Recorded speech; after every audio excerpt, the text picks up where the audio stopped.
These are some of the best things to see, do, and eat in San Francisco's Golden Gate Park. Fellow explorers, I've been to San Francisco over 10 times and I've yet to go here, and so many of you have said, Chris, you need to go to Golden Gate Park, and this place is so big that I've had no idea what to see. But you know what? I met somebody at San Diego Comic-Con who's agreed to meet me here to show me around, a San Francisco local. He's gonna meet me at our first stop. And our first stop, where Dustin said to meet him, is the Conservatory of Flowers. And look who we've got right here, Dustin, the fandom traveler. Hi, Chris. Hi, hey, everybody. Dustin, good to see you. Good to see you. Welcome to San Francisco. Thanks. It's a beautiful foggy day, as it usually is in San Francisco. All right. Sure is. Should we go check out the flowers? Yeah, come on, let's go check inside. All right, we're inside the Conservatory of Flowers now. Admission for adults on weekends, $15, a little cheaper if you come here on weekdays. Dustin, what should people see inside this place? Well, you should definitely take a look at all the beautiful flowers here, including the carnivorous ones like this one right behind us. This tropical pitcher, it eats bugs.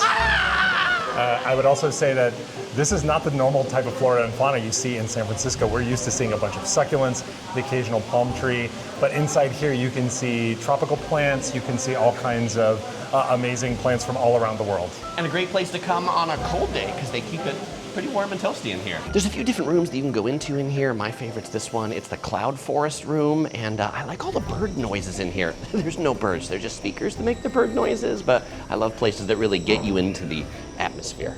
All right, so right outside the conservatory, there's a sign right here that says this was actually California's first municipal greenhouse built in 1879. Super cool. Chris, I want to point out that the Conservatory of Flowers is best to visit during the spring when everything's in bloom, but you want to go check out the best museum here in Golden Gate Park? Let's do it. Let's go. All right. Is it that way? Yeah. Okay, Come on, let's go. All right, so as we're walking over to the museum, Dustin, when I said I've never been to Golden Gate Park before, it's not true. I've driven through it before, and I feel like I might have even driven on this road, but it looks like today people are out walking, riding their bikes on it, so what's the deal here? Yeah, we actually voted to close this road down permanently, so this is just now a throughway. We call it the JFK Promenade, whereas it used to be JFK Boulevard or something along those lines. So we shut it down permanently. I love it, for people to walk on. Yeah. And what's this? I noticed this art back here. What's this? Do you know anything about this, Dustin? If you've ever been to the Cosmo, which I'm positive that you in Las have Vegas. been, you should recognize these characters. That's Dogman and Rabbit Woman, and they are actually in the Cosmo as well. They're all over the world. It's a lot of fun. Yeah. When Dustin says all over the world, he's right, because I actually feel like on our last trip to London, we saw some of those outside of Paddington Station. Now, Chris, when you're walking through Golden Gate Park, you don't have to just go right down the Golden Mile here. There's lots of little parks and little side paths that you can go off to, like the John McLaren Memorial Rhododendron Dell here on the left. I love the name. Yeah, there's a little statue of John McLaren back there telling you, walk, people, walk. And I also see there's a yellow throne up there. Yes, this is part of the Golden Mile, which is a fundraiser to help support art here in the actual Golden Gate Park. We saw the Dogman and the Rabbit Woman back up the way, and here is a expression of that. This is the solar arch that solar sparked. Yeah, this I see finch. I don't know if you've ever seen the honey bears that are all pop culture honey bears. That's from the pop culture artist Finch, who's a local from San Francisco. He actually has a little museum in one of the painted ladies of all of his honey bear work. But you can see this is an attempt to bring more art into the park, which I think is a great initiative. And more sunshine to San Francisco. And more sunshine, which we definitely need. We do. The further west we go, the less sun we get. There looks like another activation here on the Golden Mile. We've got some ping pong tables in the middle.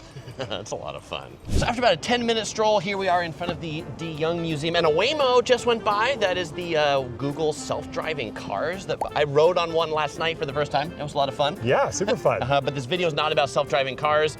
It's about Golden Gate Park. What is special about this art museum? Well, this is the De Young Museum, and outside of the Museum of Modern Art in downtown, this is one of the best collections of fine art in the city. You've got Dali. You can see, I don't know if you can see, but the art of manga is actually the special exhibit here. It's a great place for art lovers, and everyone should check it out.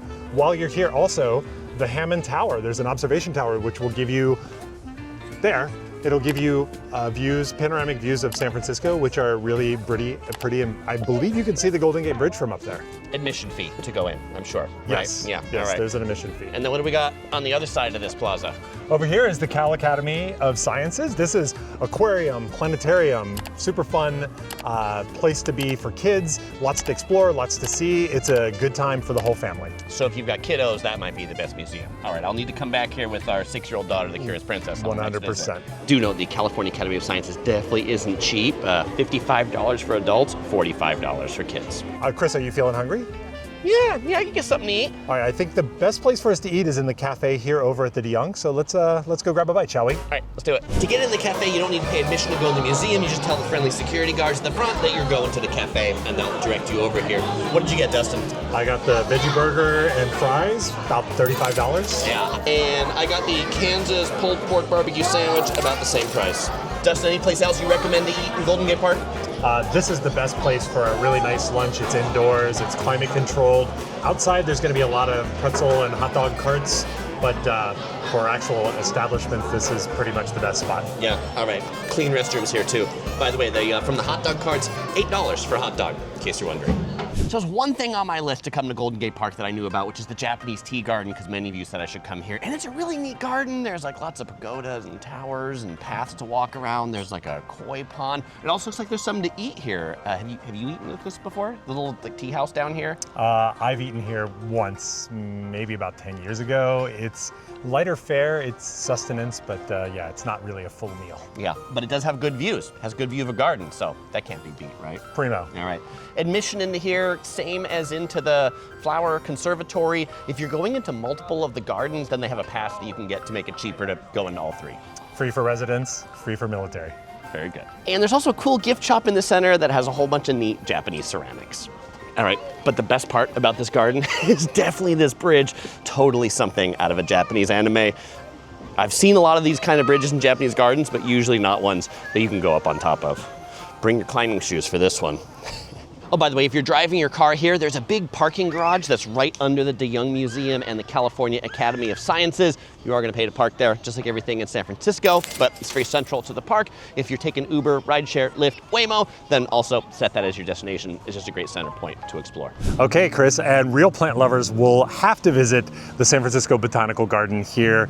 It is an amazing place. Today it's closed because of weather, but if you take a look at the map, you can see that this is 55 acres of gardenary goodness. They have a lot of really amazing plants here, including an awesome redwood grove, which Northern California is famous for. And it's just a really fantastic place to be. Just come in, chill out right after you've had your lunch at the cafe. So next up, we're gonna go check out the bison herd. It's about 1.5 miles from here. I was looking at the sign that we could rent a bike, but it's starting to drizzle a little bit.